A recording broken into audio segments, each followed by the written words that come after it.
광주 인하학교를 아시나요? 1956년 복지시설 전남농아원이 설립된 후 전남농아학교가 설립인가를 받았고 1992년 광주 인하학교로 교명을 변경하고 이곳 삼거동으로 이전했습니다. 그리고 도가니 사건 이후 2012년 광주 인하학교는 폐교되었습니다.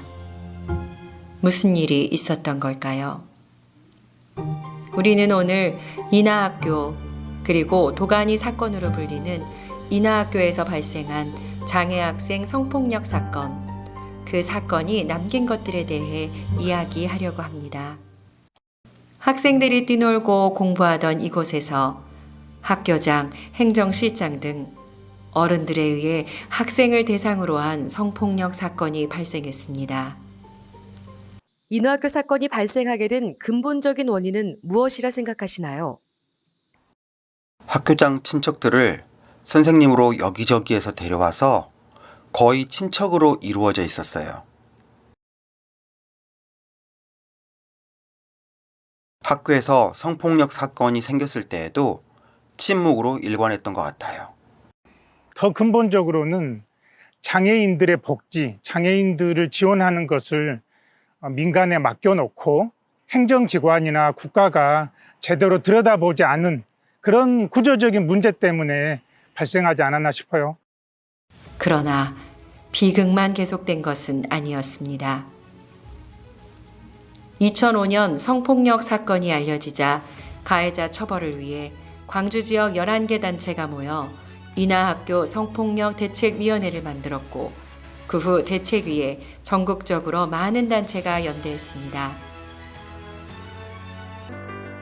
연대의 힘은 흩어져 있던 모두를 차츰 하나가 되게 했습니다. 그리고 포기하지 않고 노력한 결과 가해자 처벌, 성폭력 특례법과 사회복지사업법 개정 등 작지 않은 결실을 맺었습니다. 인하학교 사건이 낳은 현재 장애인 복지를 포함한 사회복지의 영향은 무엇이라고 생각하시나요? 잘못 운영을 하거나 바르지 않게 자기의 어떤 이익만을 위해서 운영을 하면 분명하게 사회적인 어떤 심판이 따른다라는 어떤 굉장히 큰 가르침이 되었던 사건인 것 같습니다. 네.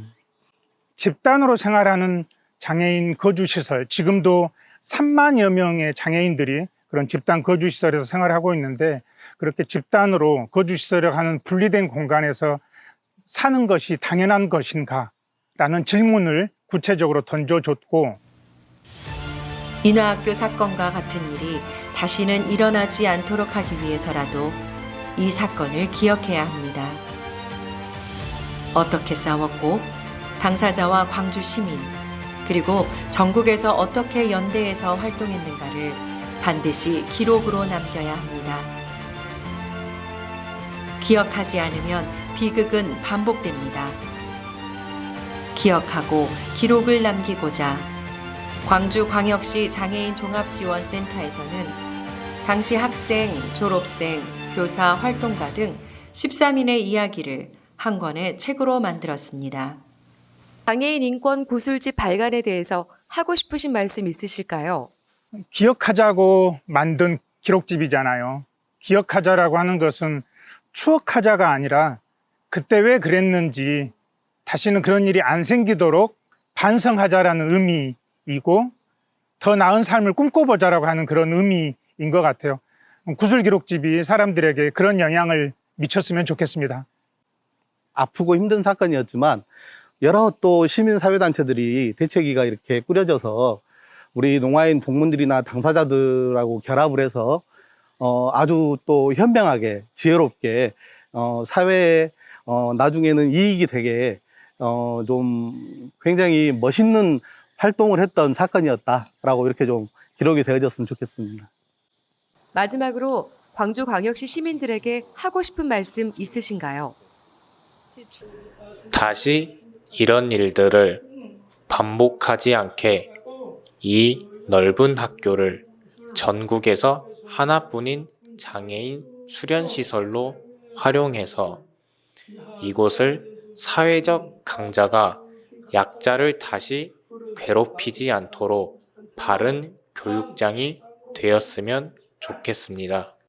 우리 주변에 의외로 듣지 못하고 말씀을 못하는 청각장애인분들이 의외로 많아요.